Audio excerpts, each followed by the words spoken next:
Great. Well, welcome back, everyone, to this week's iteration of the PALS seminar. So today we have Ana, Belén, Avilez, García here to talk to us about Cozero frames and perfectly regular frames. So please, Ana. Oh, thank you. Yeah, so I'm going to talk about these two types of frames, which we call Cozero frames and perfectly regular frames. This is a joint work with Joanne Walters-Whalen and Guram Behanisvili. Um, and some of the results I present are previews, are not even mine, but I'll let you know. Um, yeah, so let's go ahead and start. Um, wait, there we go.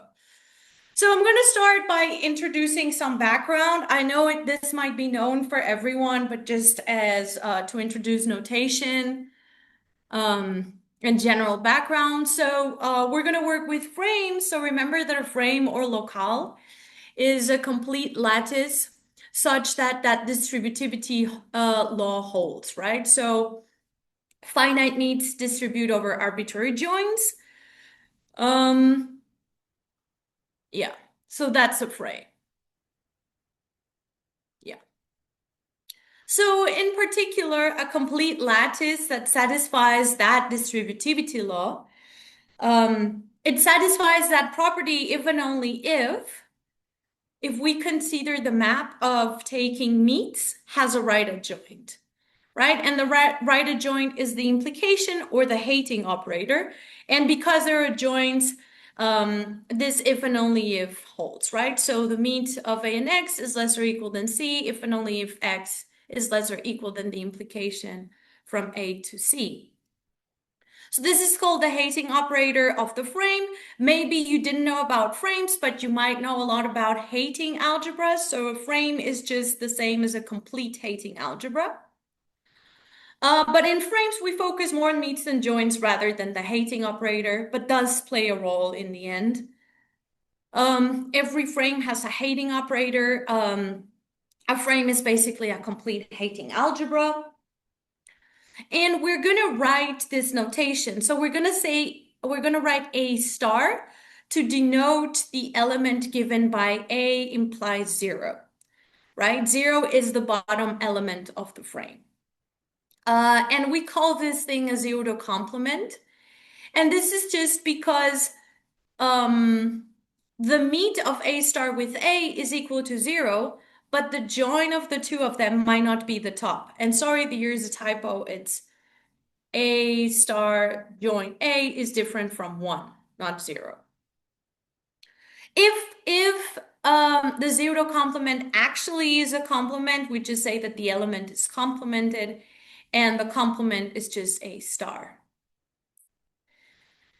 So this is the basics of frames. Now, what is our favorite example of a frame? So if you have a topological space, so remember a topological space is a set with a topology, and that topology is a subset of the power set that is closed under finite intersections and closed under arbitrary unions, and the empty set and the total set are part of the topology.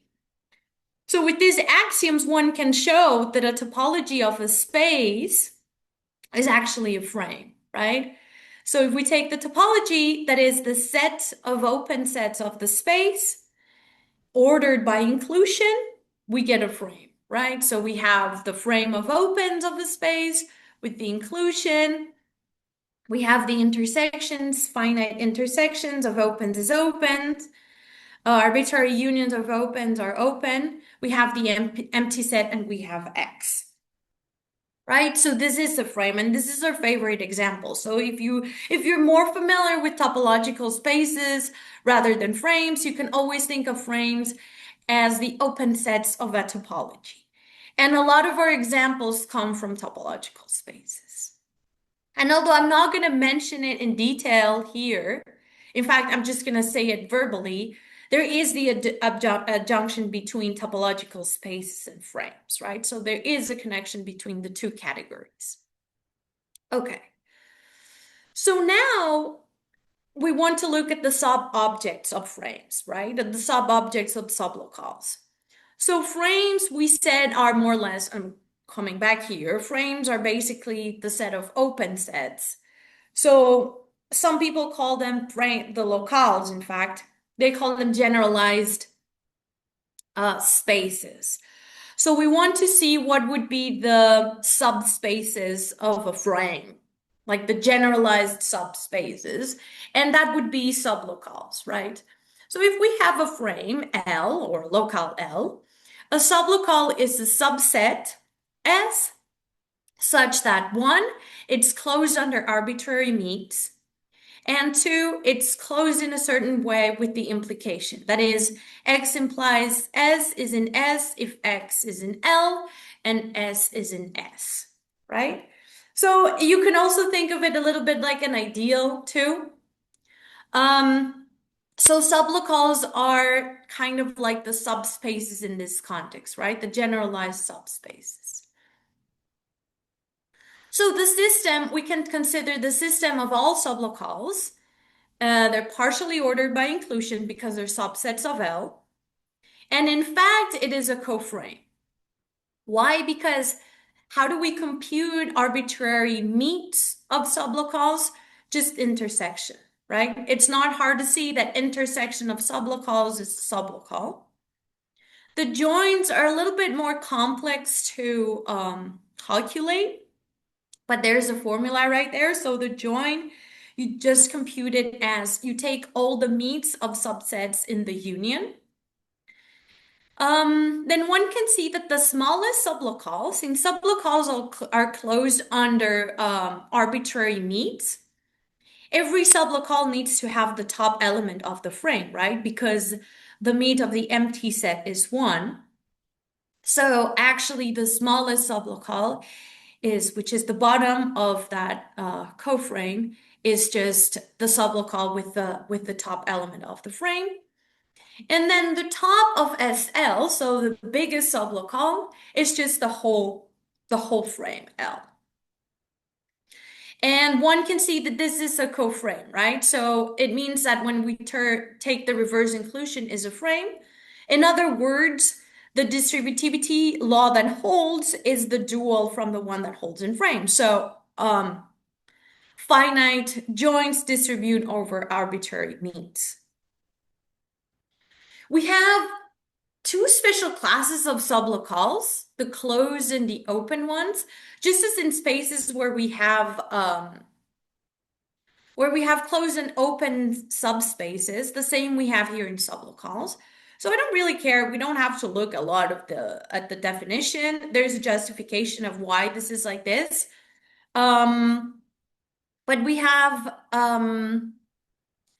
the closed sublocales and the open sublocales, which are defined like that, and they're actually complements of each other, which means that if we intersect CA and OA, we get the bottom sublocale, and if we join them, we get the whole L.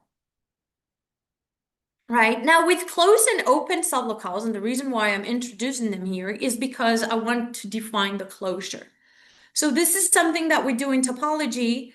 For any set, we define the closure in the interior. And since we've defined closed and opens, and we have arbitrary joins and arbitrary meets, we can go ahead and define closure and interior, right? So I'm not going to focus on the interior because it's a little bit more complex, but the closure here, if I have a sublocale S, the closure of S is just the intersection of all the closed sublocales that contain S, right? And this is the same idea as we had in topology, is the smallest closed sublocale that contains S, right? Because I didn't say this, but the intersection of closed is closed, right? So the closure is actually going to be a closed sublocale. And why do I care about the closure? Because then I can define if a sublocale is dense, right? So remember that in topology, a subset is dense if the closure is a whole space, and the same happens here. So a sublocale is dense if its closure is equal to L. Now, there's something very nice that happens here. So if you look at the definition of sublocal, we know that the top element, the one, has to be in the sublocal. But the bottom element of a sublocal S may not be the same bottom element as the frame, right? They don't have the same zero. But if S is dense, this means precisely that the zero of the frame is in S, right? So this is a very nice characterization. Instead of working with the closure, we just have to look if the zero of the frame is in fact in the sublocal. And Isbell's theorem is just about, tells us that there is the smallest dense sublocal. And this is not hard to see because intersection of sublocals is sublocal. So if we take the intersection of all the dense sublocals, we get a sublocal. We know it has to have the zero because it's an intersection. So if every dense sublocal has the zero in it, the intersection will also have the zero. So it's going to be dense too. And that's the sublocal we denote by BL. Here I'm saying that BL is actually all the elements A star star of, sorry, where A is in L. This actually requires a proof. It's not as immediate as I'm saying you, but it's not hard to see either. I won't go through the details, but I just want you to tell you that, in fact, this smallest dense sublocal looks like this, right? Yeah. So this is basically all we need to know about sublocals. I want to talk about a special kind of frames. So for that, I'm going to mention and I'm going to introduce the rather below relation. So for any two elements, A, B, and L, we say A is rather below B if there is an element C such that the intersection of such that the meet A and C is 0 and C join B is equal to 1. This translates, if you want to think in topological spaces, this translates very well to saying for two opens, they are rather below each other if the closure of one of the opens is contained in the other open, right? Yeah. So the completely below relation is the largest interpolative relation contained in the rather below relation. We just want to make this relation be interpolative. So in fact, this is equivalent to saying that A is completely below B if there exists a family of elements indexed by the rationals from 0 to 1, such that A0 is equal to A, A1 is equal to B, and for every R less than C, AR is rather below AC. So if you see, I'm just creating a dense chain of elements that are rather below each other, and this it's not hard to see that this thing makes the relation interpolative, right?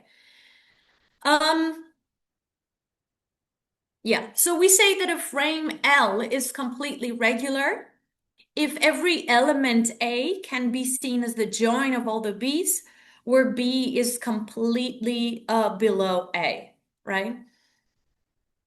Now, it feels like a little bit out of nowhere that I'm introducing this kind of frames. So let me tell you a little bit of what happens and what's the topological analog. So a space X is completely regular or Tikhonov if it is Hausdorff, and whenever we have a closed set and a point X that is not in F, there is a continuous function from X to R such that F is contained in the preimage of 0 and X is in the preimage of 1. So that is that if F and X, F a closed, X a point, X is not in F, then I can separate them with a continuous real valued function. And it's not obvious why this translates to the definition I gave you above, but the only thing maybe I would like to say is that the completely below relation, in fact, underneath that relation, the interpolativeness hides the real valued functions, right?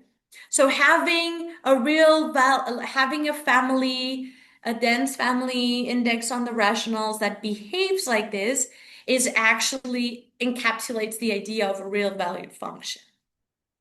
Um, so talking about completely regular frames is exactly the analog as thinking of completely regular spaces.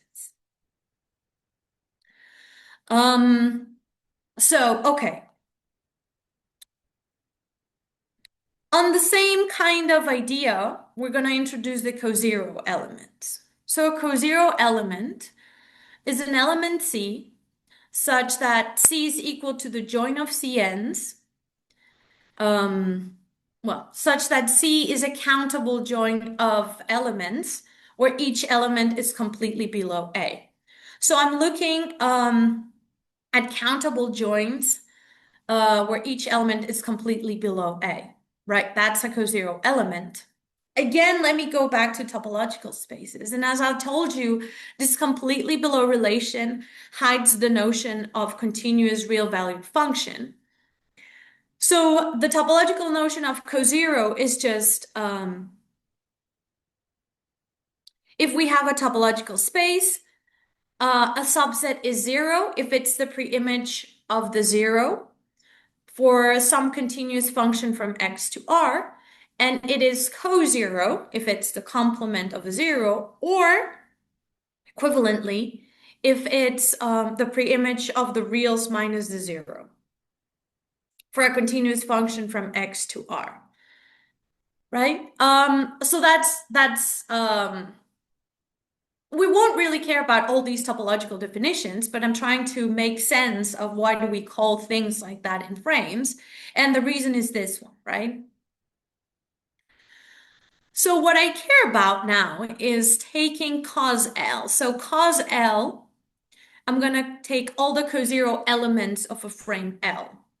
This is what we call the cozero part of a frame. And it's interesting because cos L is actually a regular sub-sigma frame of L. So what do I mean by that?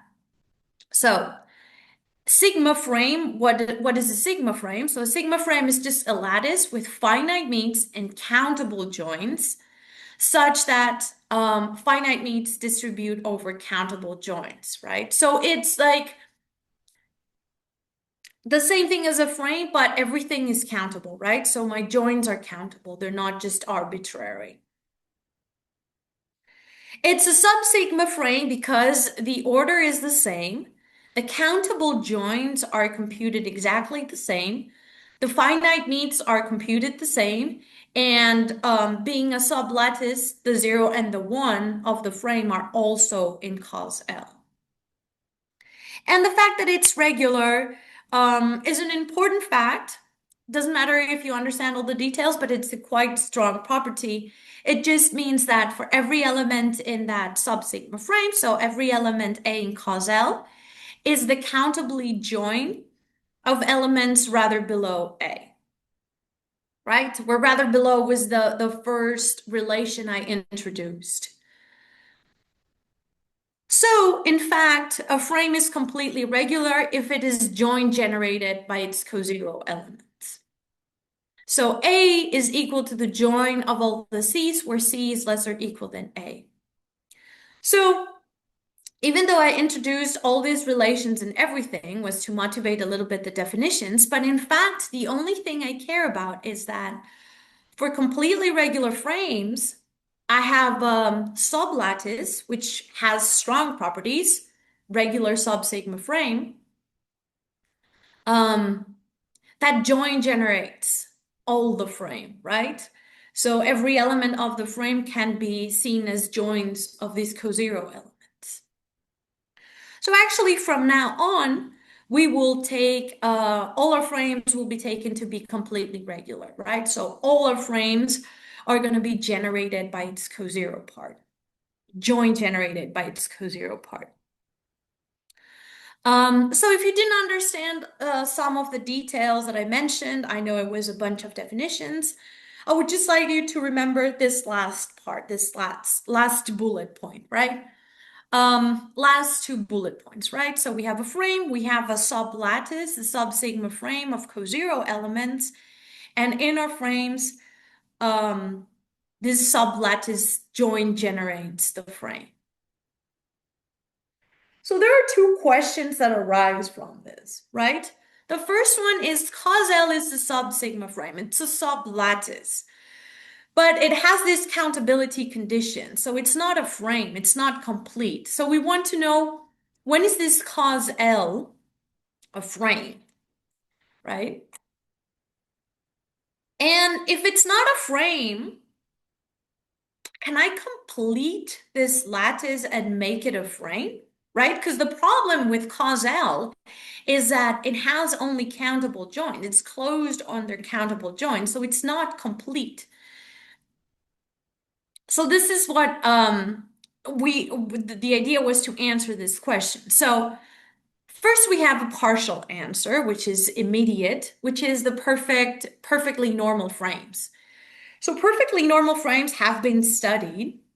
And a frame L is perfectly normal if every element in the frame is a cozero element. So trivially, cos L is a frame because it's equal to the original frame. This is a very strong property, but it's very common, right? So the reals satisfy this property. Every open set in the real line is a cozero set. So even though it's very strong, we're very used to things satisfying this property. And just mention what a perfectly normal space is. So a perfectly normal space is such that X is normal and every closed set is G delta. This is the original definition. We can also think of it, every closed set is a zero set and every open is a zero set. And that's what I was telling you about. The real satisfy this property. Every open set in the real line is actually a cozero set. So this is a partial answer, right? Because for perfectly normal frames, we then have that L is equal to cos L. So cos L is a frame. But this is a little bit trivial, right? Because it's like cheating a little bit because L is equal to cos L. We don't want that. Can cos L be a frame and be different from L? So still be a sublattice, different from L, but be a frame, be a yeah. So yes, in fact, and as I mentioned here, perfect normality is a very strong condition. So let's address, we have a partial answer. Let's address the not trivial answer to this question. So I put here again, cos L is a regular subsigma frame of a frame L. I again write what a sigma frame is because I want to emphasize the fact that it only has countable joins and that the distributivity property only holds for countable joins. It's a sub lattice, so the order is the same, countable joins are the same, finite needs are the same, and 0, 1 is in cos L. And it's regular, and we have that property there. So I want to make cos L a frame. So let's assume cos L is not a frame. Let's make it a frame. Let's complete it. So we will consider cos L as a sigma frame, which is in fact in particular a meet semilattice. And we're gonna do several constructions to obtain a frame, right? And you might be familiar with some of them. So I'm gonna mention three, right? So the first one is Dedekind-MacNeil completion, which is a way from a poset to obtain a complete lattice, right? So at least I will get the completeness out of there, and I want to apply it to cos L. Now, construction B, the Brunslaxer construction, I'm going to go more into that detail. It's about injective elements in a special category. And then C, using sublocales, right? And then I'm going to compare and see which of these constructions actually helps me. Because from all of these three, I'm going to obtain a complete lattice, but I don't know if that's going to be actually helpful or not, or if they are different to each other. And if so, what are they? How are they different? So let me go through each one of them. So let's start with the Dedekind-McNeill completion. So if we have a poset, the Dedekind-McNeill completion of S is the complete lattice given by all the subsets, and we take the lower bounds and the upper bounds of A, and we want all the subsets who satisfy that equality, right? So, and we denote that DMS. It is an extension, right? That is the extension map. And it's a nice extension because it preserves the already existing arbitrary joins and arbitrary meets. So if our poset already had some of those joins or meets, the extension is going to preserve those. And then important to know is that the Dedekind-McNeill completion is the smallest complete lattice with S embedded in it. Okay. Also, a very important fact that characterizes this construction is the fact that S meet generates and join generates DMS, right? So every element in the completion can be seen as a join of elements in S or as an arbitrary meet of elements in S. So this is a very nice property, right? The problem is we wanted to see when cos L is a frame. This thing only gives us a complete lattice. But this is shown here. If S is pro-hating meet semilattice, then the Dedekind-McNeill completion is a hating algebra. So the Dedekind-McNeill completion was already complete. So if it's complete hating algebra, remember that we mentioned that this is just in fact being a frame, right? So it means the DMS is a frame. And sorry that I didn't put the reference there because that's not one result. This is from paper in 2016 of Boll, Poulter, and Walters Wayland. I think I cited it at the end. So this is not an original result. But then we can apply this to cos L, right? So if we take this construction for our subsigma frame cos L is pro-hating. One can show this because of the regularity condition. So it's a pro-hating meet semilattice, so the Dedekind-McNeill completion is a frame. Okay? These results are also in the paper I mentioned before. Okay, so it's nice because with this construction, we obtained a frame. And we obtained a frame that's an extension of our original sigma frame cos L. Okay, so this is good. Now let's look at construction B, the Brunslaxer construction. So we consider slat the category of meet semilattices. Sorry for the typo there. The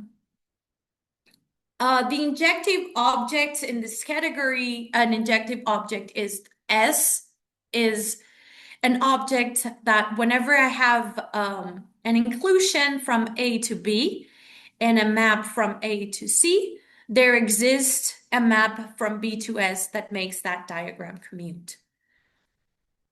In that paper from Brunslaxer, they prove that an injective object in the meet semilattice category is precisely a frame, right? So an object in this category is injective if and only if it is a frame. And then they show they calculated the injective Hall. So the injective Hall is an injective essential extension. So this means it is an injective object, and given A, we have an extension E from A to C. C is injective, and it has this property, right? So for every phi, If E composed with phi is mono, then phi is mono. So it's just a property that makes it a bit universal. I don't want you to remember this or anything. It's just this is the injective Hall. Um, so an injective Hall for a meat semilattice A is the minimal injective semilattice containing S, right? So that's the basically idea. Sorry, I put here S should be A. Um, yeah. So basically, it's a way to obtain the minimal injective semilattice containing S, but we know that injective semilattices are just frames, so you already might know where I'm going with this. So let me continue with this construction. So the category of semilattice. So to calculate the injective Hall, they consider the ideals of S. So I write IDS to denote all the d ideals of S. So I is a d ideal of S if it is an ideal. And two, it's closed under existing distributive joints. So basically what I'm trying to say here, and I'm not being super formal with that sentence, but it means the following. So if I have a subset of I and the joint of M exists, remember it might not exist because we're in a meat semilattice, so we don't have all arbitrary joints. So if the joint exists, but not only does it need to exist, but it actually distributes for any element A, right? Then that joint must be in the ideal, right? So these are the d ideals. An ideal closed under the existing distributive joints. That's the way I like to think about it. So it turns out that this lattice of d ideals is the injective Hall of S, right? So it is a frame because remember it's an injective object. Um, and we have an extension there. We have the essential extension given like that. And we have it has this property, right? As join generates, as is inside, since it's an extension, S or a copy of S lies in this injective Hall. And as join generates the whole injective object, the whole frame. So as join generates the d ideals of S. And the frame we obtain, the IDS, preserves distributive joints, right? So all the distributive joints that we had in S, if we had any, are going to be preserved in this essential extension, right? And that's, you can see a little bit why this is true because that's how I selected the ideals, right? It's kind of like a trick. So I selected the ideals like that because I want the IDS to be an extension that preserved those distributive joints that I already had in the meat semilattice. This because you don't want to make just a super big semilattice, a big, super big frame. You want to make it, and that's where the essential extension comes from. So cos L is a subsigma frame. That's way stronger than being just a meat semilattice. So I can use this construction for cos L, right? And so I take the d ideals of cos L, and this is a frame. So basically, I'm taking the injective Hall of these lattices of cos L. And because of what I've said and that injective elements are frames, this is a frame. Sorry, I didn't write in here, but not only is a frame, but cos L joint generates this frame, and it will preserve the distributive joints that I already had in cos L. Okay. Now, this is our second construction, a bit more categorical than the first one. And now we're going to go for the third construction, right? This third construction is, well, for me, it's the easiest because I'm used to working with sublocals. So, let L be a frame. And in general, if I have a subset A of L, And I remind you of the definition of sublocal. So,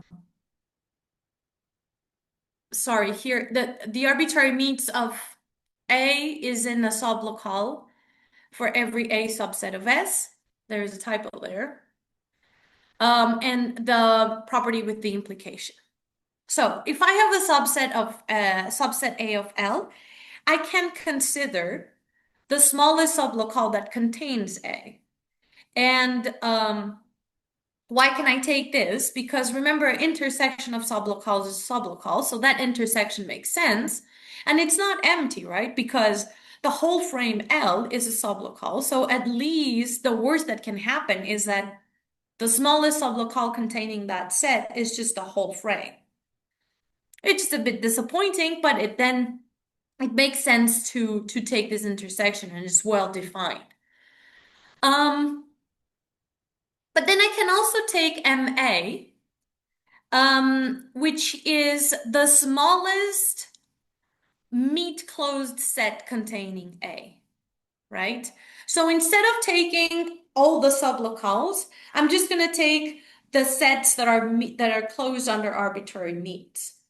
And this is just a technicality. And that's why I rewrote the definition, because MA is something, doing that is weaker than taking the intersection of sublocals. So in general, I'm going to have that MA is contained in SLA, right?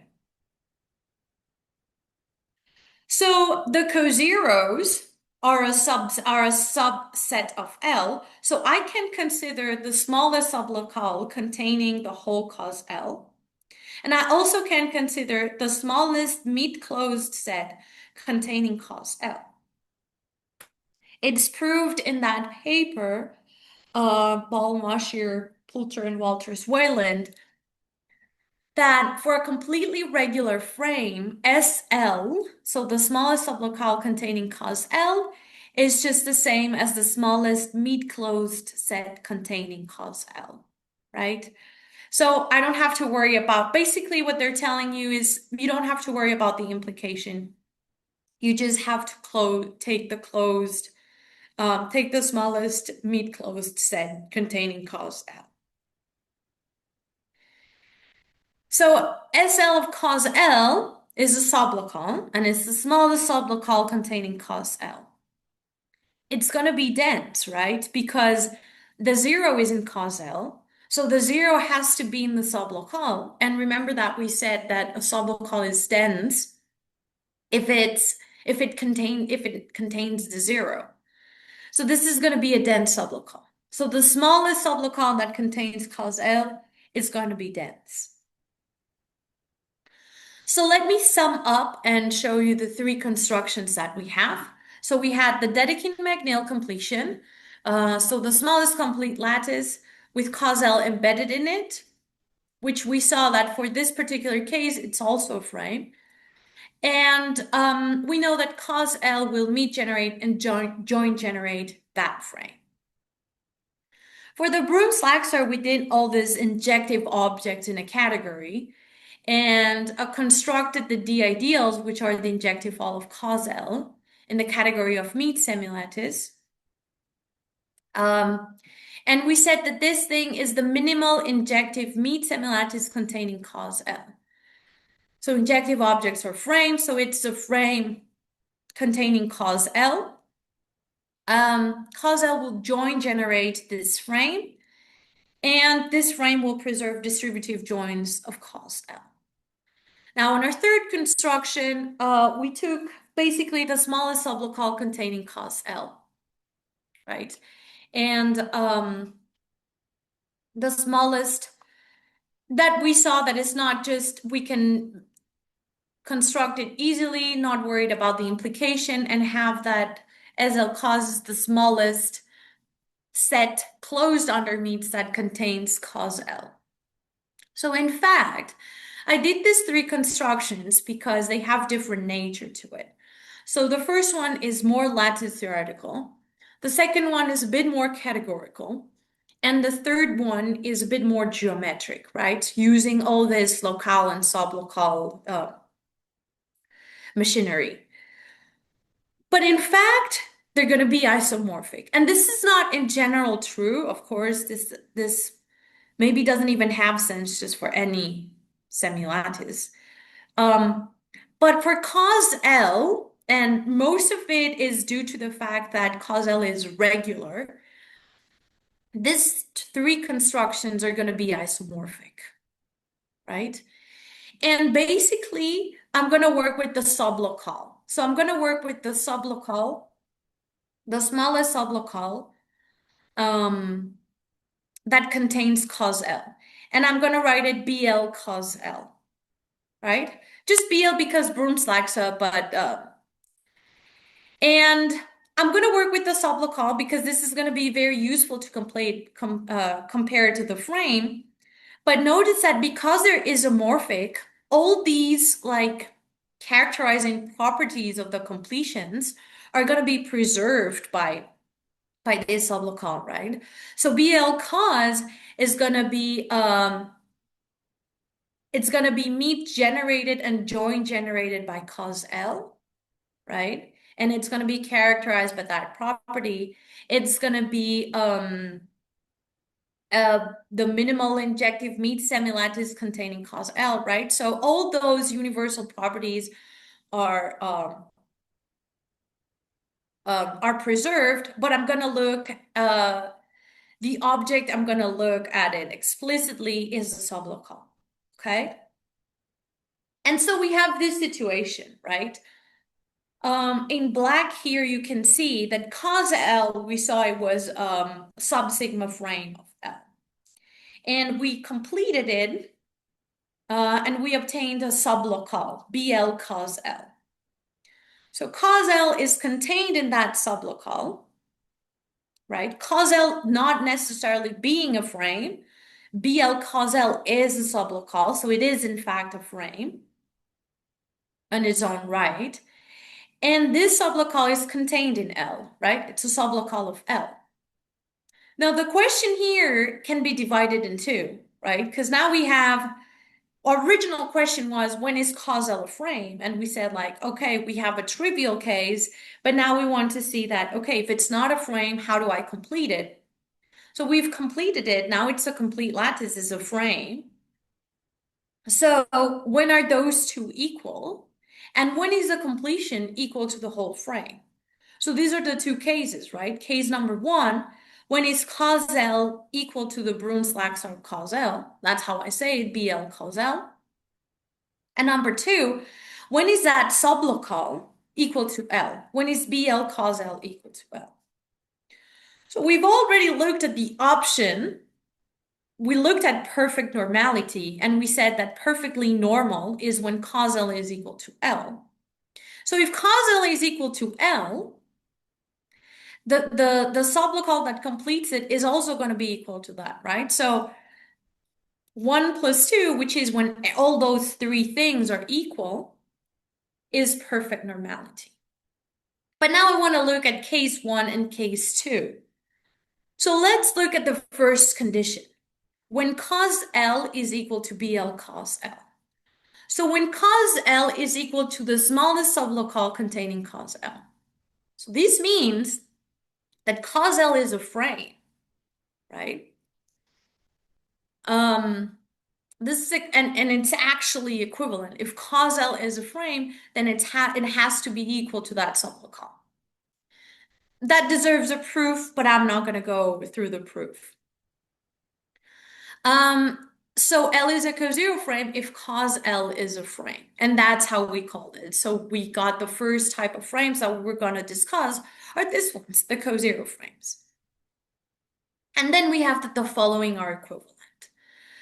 So L is a cozero frame, so cos L is itself a frame, is equivalent to saying that cos L is equal to BL of cos L, the Brunslaxer of cos L, the smallest sublocal containing cos L, which is equivalent to saying that cos L was not only regular sub-sigma frame of L, but it's actually a sublocal of L, which is something quite strange. because cos L has more of an algebraic function, and now it's behaving as the sublocal. And finally, 4 is equivalent also to saying that cos L is closed under arbitrary means. And this is just because of the construction that we made and the fact that I mentioned that um, we could take the smallest sublocal, but this is going to be the same as taking the smallest set closed under arbitrary means. Now, we know that perfectly normal is when cos L is equal to L and when the three things are equal. So every perfectly normal frame is a cozero frame. This is trivial. The reverse implication is not true. I don't want to give an example because it's not very illustrative. You just have to play around with something that is almost Boolean, but not Boolean, and then you play around with that, which is not, doesn't give a lot of information, but there is an example. And every cozero frame is an Oz frame. For those who know about Oz frames, this just means that the zero complement of the zero complement of A, so A double star, is in cos L for every A in L. That's one of the characterizations of Oz frame. And I'm just going to mention here why this is true. Um, because if BL cos L, which is the smallest sublocal containing cos L, is equal to cos L, cos L is a sublocal. And we said that BL cos L is a sublocal that is dense.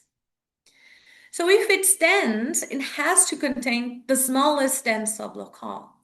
The smallest dense sublocal, we defined it as BL.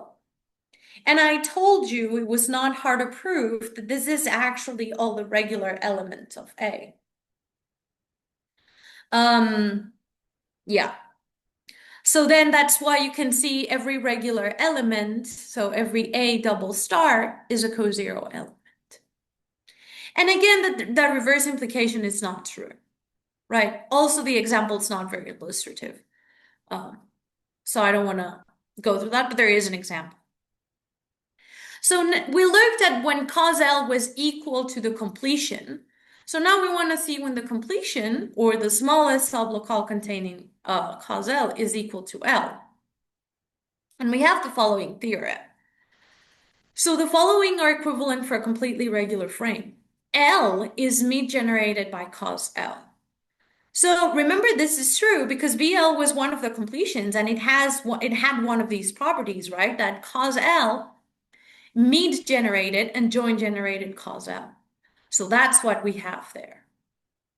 Now BL cos L is equal to L, and 3 and 4, the whole frame is isomorphic to the Dedekind-Magnil completion, or the whole frame is isomorphic to the injective whole of cos L, right? So I'm basically just putting together the information that we know about those constructions into this theorem. And that's what we call a completely, perfectly regular frame. So a completely regular frame, remember all this is working because I'm working with complete regularity. Completely regular frame, L is perfectly regular if the cozero part meet generates L. So for perfectly regular frames, we have the following. Every element A can be seen as a join of cozeros. This is because of complete regularity, right? But every element can also be seen as an arbitrary meet of cozero elements. So this is very interesting because the way I like to think it is every element in the frame L can be approximated by cozeros from below or from the top, right? Um, yeah, so that's the way I like to think it. Now for spaces, perfectly regular spaces are normal spaces. This I mentioned before, perfectly normal. And every closed set is G delta set. So it is normal, and that second part is what's called perfect. Um, So G delta space, so this notion was studied. So that's perfectly normal. Then perfectly regular was already studied in a different sense. So G delta spaces or E0 spaces were studied as every point is G delta set. So that's why we call these frames perfectly regular, because they are a bit of a generalization of perfectly normal. And this is what happens in spaces. So a completely regular space, if every point is G delta, we call the frame, we call the space perfectly regular, right? Which is equivalent to having the frame being perfectly regular. And before I run out of time, more than focusing on the spaces, I just want to mention an example. So I told you to think about the reals with its usual topology.